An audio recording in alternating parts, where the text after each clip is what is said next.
भाई हैं और उन्होंने ही इनको भक्ति का परिचय कराया। और पिछले 35 साल से प्रभु जी वृंदावन में वास कर रहे हैं, ब्रजवासी हैं। और कुछ 29 साल तक उनका महाराज के साथ व्यक्तिगत संग रहा, सेवा दी उन्होंने गौर कृष्ण महाराज को। और राधा गोविंद महाराज और गौर कृष्ण महाराज के सानिध्य में बहुत अच्छे से श्रीमद् भागवत का अध्ययन किए और संस्कृत के विद्वान हैं। और ख़ास करके बहुत सुंदर सुमधुर कथा, लीला और गौर तत्व, कृष्ण तत्व बहुत सुंदरता से समझाते हैं। और मैं जब गेस्ट रिसेप्शन सेवा संभालता था कुंज बिहारी मंदिर में और बाद में NVCC मंदिर में भी, तो प्रभु जी से बहुत पर्सनल आदान प्रदान करने मिलता था। मुझे बहुत हर्ष हो रहा है कि प्रभु जी आज खुद यहाँ पर आए हैं हमारा कार्य देखने के लिए, आशीर्वाद देने के लिए, अपना संग प्रदान करने के लिए। आइए इनको हम स्वागत करते हैं हरे कृष्ण मंत्र बोलकर। हरे कृष्णा कृष्णा कृष्णा हरे हरे, हरे राम राम राम।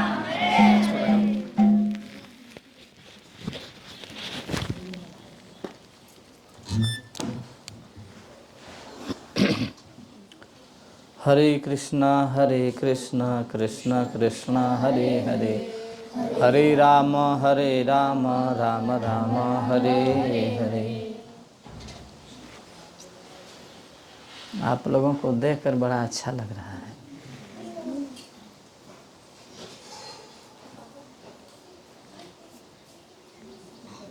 आप लोगों को देखकर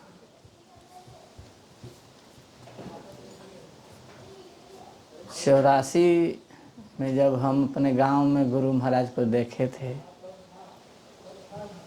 तो वो याद आ रही है बातें कि वो गांव में टोली लेकर, साधुओं की टोली लेकर कीर्तन करते हुए आए और गांव में कीर्तन करके और फिर गांव से बाहर भी निकल गए थे। और उधर से हमारे पिताजी गांव में आ रहे थे। गुरु महाराज अपने भक्त टोली के साथ गांव से बाहर निकल रहे थे कीर्तन करके, तो हमारे पिताजी गांव में घुस रहे थे। ये निकल रहे थे, वो घुस रहे थे, गांव में प्रवेश कर रहे थे। तो महाराज जी को मोड़ कर लाए, कहे कि शाम हो गया है, अब कहीं जाने की ज़रूरत नहीं है, यहीं पर आज कीर्तन और कथा की व्यवस्था हो और इसके बाद में फिर सुबह जाइएगा। तो महाराज जी रुके और कथा कीर्तन का प्रबंध किया गया। गांव के सब बच्चे बूढ़े युवक जुटे और खूब कीर्तन और कथा का आनंद लिए। तो किसी भी प्रोग्राम में सबसे ज़्यादा बच्चे ही जुटते हैं, इसके बाद में माता जी लोग, और पुरुष वर्ग तो बहुत कम ही रहते हैं वो कहीं भी, वो तो केवल पुणे मंदिर में ज़्यादा दिखते हैं, नहीं तो और जगहों पे ही देखा जाता है कि ज़्यादा माताओं का और बच्चों का संख्या अधिक दृष्टिगोचर होता है। तो यहाँ पर भी देखकर आप लोगों को 84 वाली बात याद आ गई। बहुत अच्छा लगा कि प्रभु जी ने यहाँ पर भक्ति वेदांत गुरुकुल का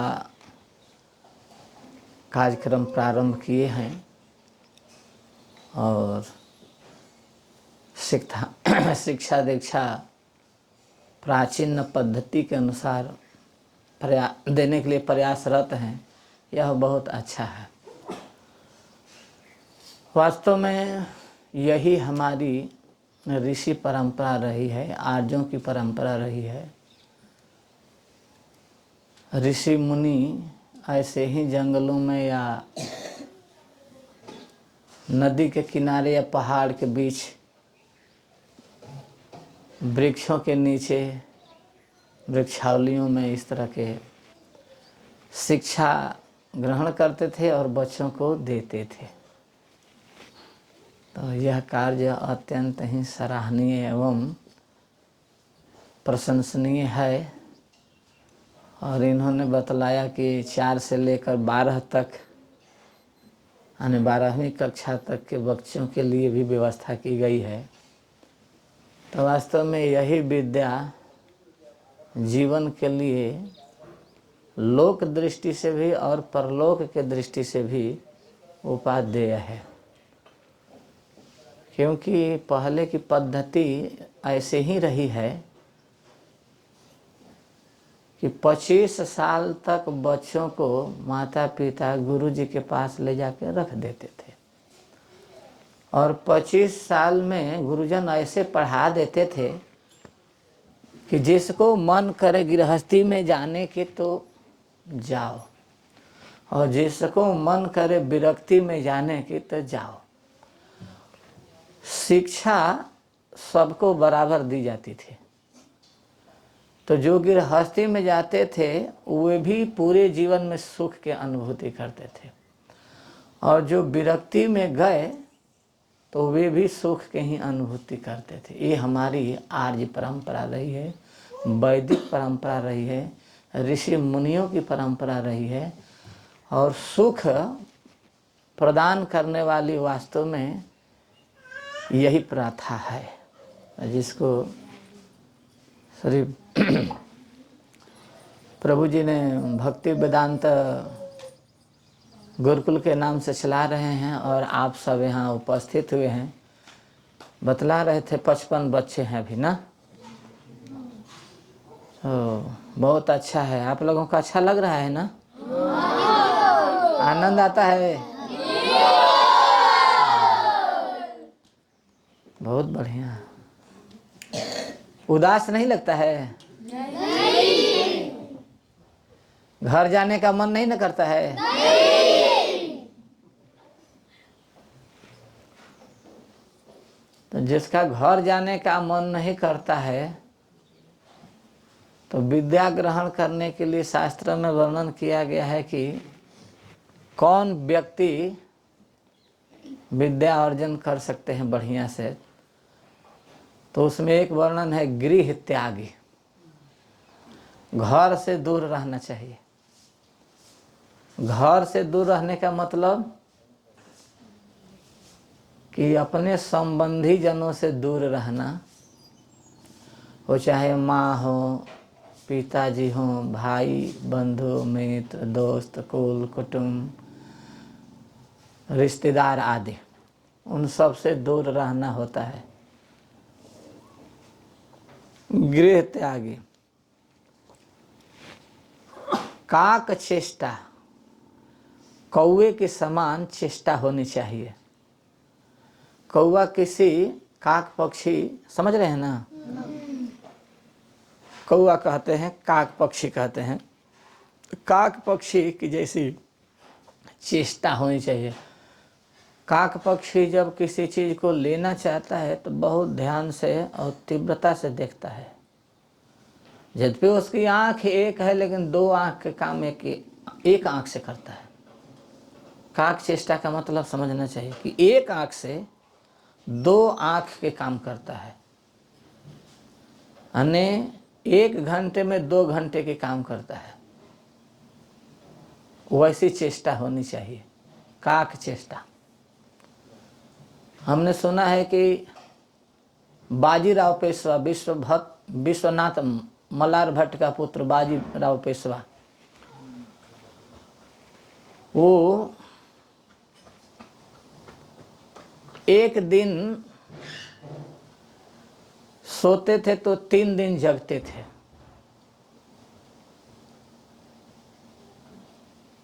भगवान कितने उनकी शक्ति दिए होंगे।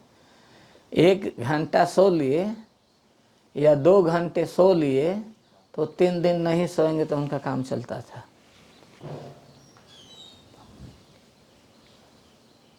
चालीस साल में 40 युद्ध किए थे और एक भी युद्ध हारे नहीं थे। वैसा शूरवीर बहुत कम मिलते हैं, जबकि उनका शरीर ब्राह्मण का शरीर था। बाजीराव पेशवा विश्वनाथ भट्ट मलार के पुत्र थे। तो काक चेष्टा विद्यार्थी के लक्षण होना चाहिए, गृह त्यागी, काक चेष्टा। और तीसरा बको ध्यान। बक माने बगुला, बकुले के जैसे ध्यान होना चाहिए। माने जिस विषय बिंदु को हम पढ़ रहे हैं,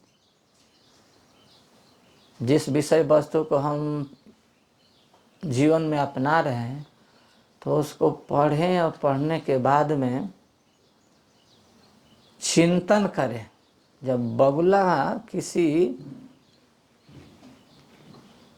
तालाब के नज़दीक जाता है तो अपने लक्ष्य को प्राप्त करने के लिए बहुत चुपचाप शांत रहता है। हमारे गुरु महाराज वर्णन कर रहे थे तो कह रहे थे को न हिलता है न डोलता है, कुछ आवाज़ भी नहीं आती है, और अपना लक्ष्य जैसे ही सामने उसके चोंच के सामने रेंज में उसके अगर आ गई मछली और उसके कोई भी खाद्य पदार्थ, तो ऐसे सटीक मारता है कि चुकेगा ही नहीं। और जल में रहने वाले जीव जंतु उसके पास आ जाते हैं, वे नहीं समझ पाते कि ये पत्थर है या सचेत कोई प्राणी है।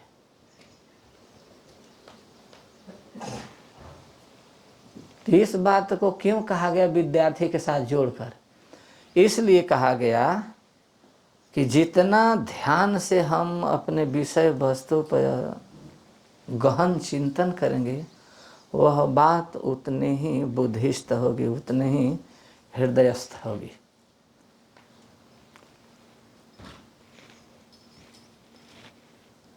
चौथा, अल्पाहारी। भोजन भी कम करना चाहिए। भाई भोजन कम करेंगे तो शक्ति कम हो जाएगी।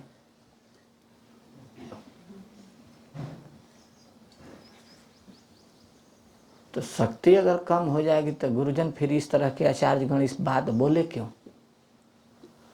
कम भोजन करने से शक्ति कम नहीं होती है, कम भोजन करने से शक्ति की वृद्धि होती है। इसीलिए आचार्यों ने, गुरुजनों ने, आर्यों ने भोजन की पद्धति को बतलाई है कि अल्प भोजन होना चाहिए। और शास्त्र में तो ये भी वर्णन है, चाणक्य जी कहते हैं कि अन्नैः भागद्वयं प्रपूरयेत्। पेट में 4 भाग हैं, तो 2 भाग अन्न से पूरा कर देना चाहिए। वो चाहे रोटी हो, सब्जी हो, दाल हो, जो भी हो खाद्य पदार्थ से। और तोयनेक प्रपूरयेत्, 1 भाग को जल से। 3 भाग पूरे हो गए और 1 भाग को रिक्त छोड़ देना चाहिए। किस लिए बतला सकते हैं? हवा घूमने के लिए। ऐसे वो खाली जगह है तो घूम रहा है ना, देखिए ऊपर हिल रहा है ना, और उसको पैक कर दिया जाएगा तो हिलेगा नहीं ना। तो जब इसको ठोस ठोस कर भर दिया जाएगा तो इसमें हवा जाएगी नहीं ना। पेट में जगह नहीं रहती है तो हवा नहीं जाती है। जैसे घर में दरवाजे में लगाए जाते हैं, खिड़कियां लगाई जाती हैं, उसमें शीशे लगाए जाते हैं, घर के दरवाजे के खिड़की बंद कर देते हैं तो हवा जाती है क्या? उसमें नहीं जाती है ना। उसी तरह पेट के अंदर भी खिड़की है, हवा जाती है, नासिका से जाती है, मुंह से, है ना, ये दरवाजे हैं। तो यही हवाएं वहाँ जाके घूमती हैं और वहाँ से हवा फिर निकलती भी है। जैसे घर में दरवाज़ा खोल देते हैं तो एक से आते हैं, दूसरे से निकल जाते हैं, क्योंकि वायु का स्वभाव है त्रियक गमनवान ईसा। वायु जो है वो टेढ़ा मेढ़ा चलता है, सीधा कभी नहीं चलता है। तिर्यक गमनवान ईसा, ये टेढ़ा चलने के स्वभाव वाला है पवन, सीधा कभी नहीं चलता है, टेढ़ा चलता है। तो वायु के लिए जगह होनी चाहिए। ऐसे करने से स्वास्थ्य स्वस्थ रहता है, शरीर स्वस्थ रहता है, और जितना हम खाए हैं वो समुचित ढंग से पचता है, पेट में, शरीर में लगता है, और उससे शरीर हिष्ट पुष्ट बलवान रहता है। तो स्वस्थ शरीर में स्वस्थ बुद्धि और स्वस्थ ज्ञान का प्रादुर्भाव होता है।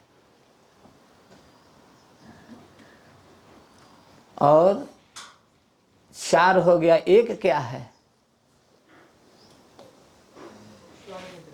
स्वान निद्रा। स्वान किसको कहते हैं? कौन बतलाएंगे?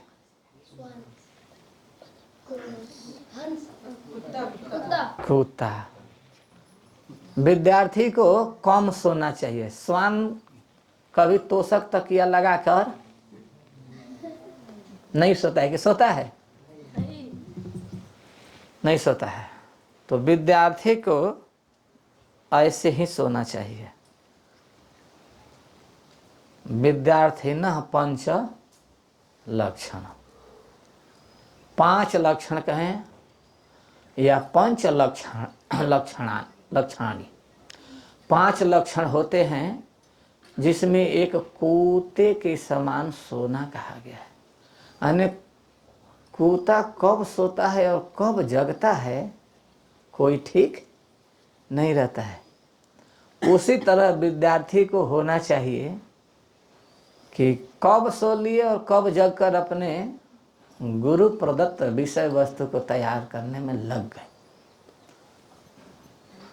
ठीक है। तो ये 5 चीज़ें जो हैं व्यक्ति को पूर्ण बनाने के लिए शास्त्र के द्वारा, सुभाषितम के द्वारा कही गई है। तो हम आप लोगों से भी यही अपेक्षा रखेंगे कि ऐसा होना चाहिए, और साथ ही धर्म का आचरण। प्रहलाद महाराज आपके ही समकक्ष, बल्कि कुछ छोटे ही होंगे। वो 5 साल के ही थे, और 5 साल के अवस्था में अपने मित्रों को शिक्षा दिया, क्योंकि उन्होंने कहा कि मित्रों, खेल कूद ऐसा आराम के लिए यह जीवन नहीं है।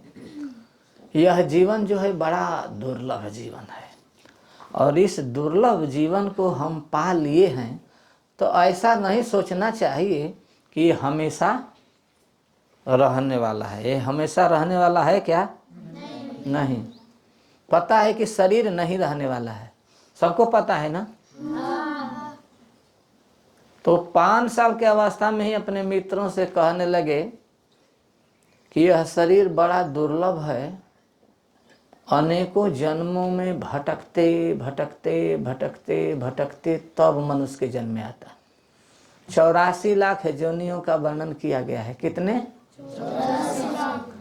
जिसमें 80 लाख योनियां भोग योनियां हैं, उसको पार करके 4 लाख योनियां मनुष्य के हैं। मनुष्य योनि में आता है, उसमें भी भारत में मनुष्य जन्म मिल जाना अत्यंत ही दुर्लभ है, और उसमें भी ब्राह्मण के शरीर मिल जाना और दुर्लभ है। और ब्राह्मण के शरीर मिलने के बाद में भी ब्राह्मणत्व मिल जाना और दुर्लभ है।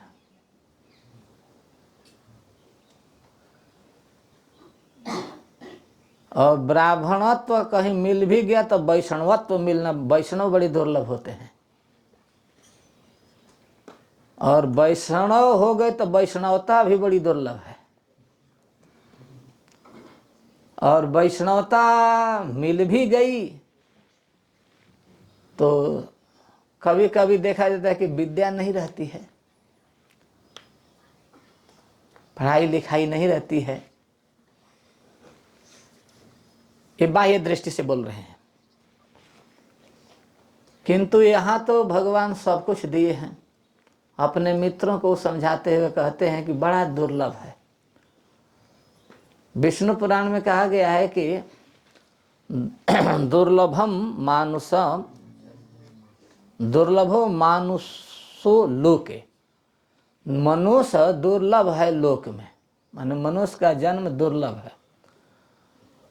मनुष्यत्वम तत्रपि दुर्लभा, मनुष्यत्व उसमें भी दुर्लभ है। और विद्या तत्र च दुर्लभा, और यदि मनुष्य का शरीर मिल गया, मनुष्यत्व का गुण धर्म मिल गया, तो विद्या वहाँ दुर्लभ रहती है, पढ़ाई लिखाई नहीं रहती है। और विद्या मिल भी गई तो कवित्वम तत्र दुर्लभम, कविता करने की क्षमता नहीं रहती है। कहीं कहीं संयोग से सब कुछ मिल जाते हैं। तो इस बात की पुष्टि कर रहे हैं श्री प्रहलाद महाराज के मनुष्य का जन्म मिल गया है, हम लोगों को बहुत दुर्लभ शरीर मिल गया है। और यह मिल गया है तो ऐसा नहीं समझना चाहिए मित्रों कि हमेशा रहने वाला है। दुर्लभम मानुषम जन्म, ये दुर्लभ होते हुए मिल गया। तो आगे क्या कहते हैं, किसको याद है? दुर्लभम मानुषम जन्म तदप्य अध्रुव, कह रहे हैं कि ये ध्रुव नहीं है, अध्रुव है। ध्रुव का मतलब निश्चित, अध्रुव का मतलब जो निश्चित नहीं है, शाश्वत नहीं है, हमेशा रहने वाला नहीं है। यह समाप्त होगा, 2 दिन में हो जाए, 4 दिन में हो जाए, 10 दिन में हो जाए, 20 दिन में हो जाए, 50 साल में हो जाए, या 100 साल में हो जाए, 105 साल में हो जाए, लेकिन इसको जाना है ना। फिर भी यह है अर्थदम, यह अर्थ को देने वाला है। तो अर्थ क्या है पुरुष के? कितने अर्थ हैं पुरुष के लिए? कौन कौन?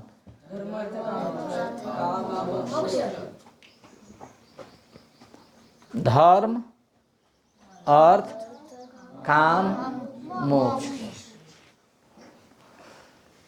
तो पहले धर्म क्यों? अगर काम से चालू करें तो काम, अर्थ, धर्म, मोक्ष, तो ऐसे नहीं चलेगा। और ऐसे नहीं चलेगा कि अर्थ, धर्म, काम, मोक्ष।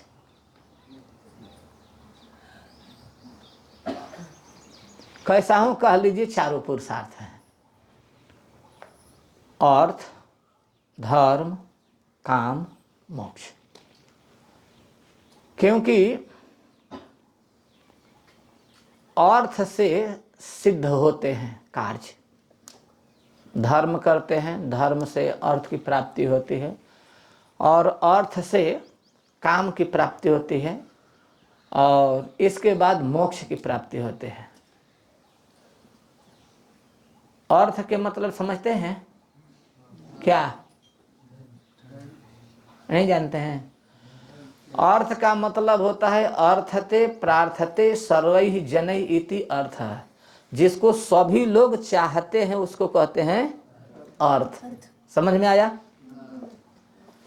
तो अर्थ, धर्म, काम, मोक्ष, ये सब जीवन के लिए पुरुषार्थ कहे गए हैं, और इसको प्राप्त किया जा सकता है इसी शरीर से। इसलिए अर्थदम, आप लोग यहाँ बैठकर सुन रहे हैं, यह धर्म है। तो इस धर्म के विषय में सुना जा सकता है इसी शरीर से, कुत्ता के शरीर से नहीं, है ना। 55 कुत्ते लाके बैठा देंगे तो सुनेंगे कि हाव हाव करके सबको भगा देंगे, जो यहाँ है वो भी भाग जाएंगे, है ना। लेकिन आप लोग बच्चे हैं फिर भी शांति से सुन रहे हैं, क्यों? यही मनुष्य में अंतर है। मनुष्य के देह बड़ा महत्वपूर्ण है, बहुत महत्वपूर्ण है। कि सारे अर्थ धर्म काम मोक्ष की सिद्धि इसी शरीर से किया जा सकता है। और इसको आप लोग यहाँ पर प्रथम चरण में आ गए हैं। प्रहलाद महाराज के कथन के अनुसार आ गए हैं, जिसमें धर्म कार्य और काम दोनों की सिद्धि हो रही है। पढ़ना भी एक काम है, विद्या अर्जन करना, विद्यार्थी होना एक बहुत बड़ी चीज़ है। परीक्षार्थी होना एक अलग चीज़ है और विद्यार्थी होना एक अलग चीज़ है।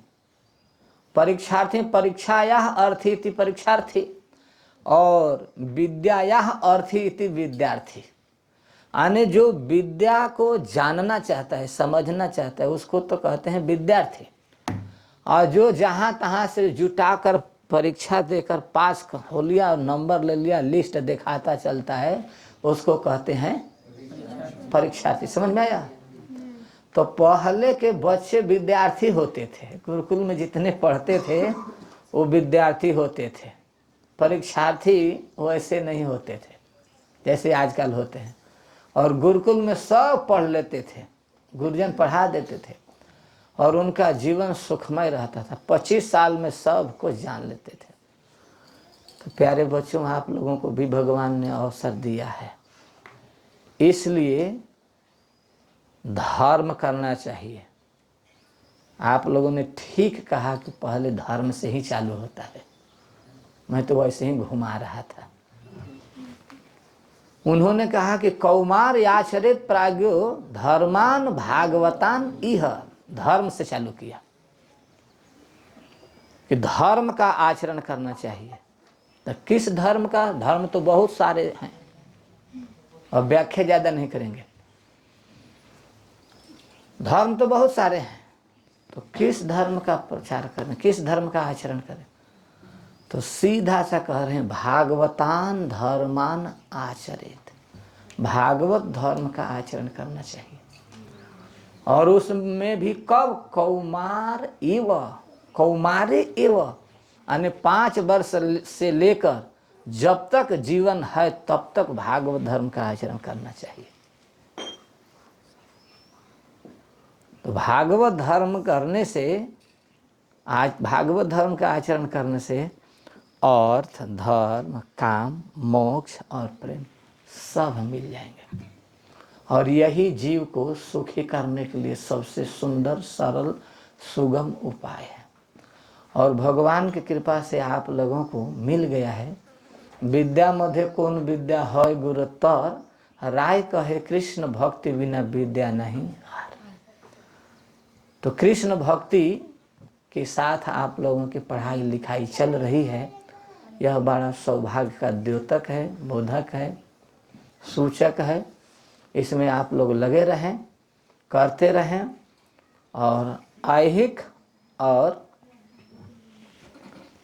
पारलौकिक यह अमूत्र च उभय लोक सुख की प्राप्ति करें, यही शुभकामना है। हरे कृष्ण। जगत गुरु श्रील प्रभुपाद की जय।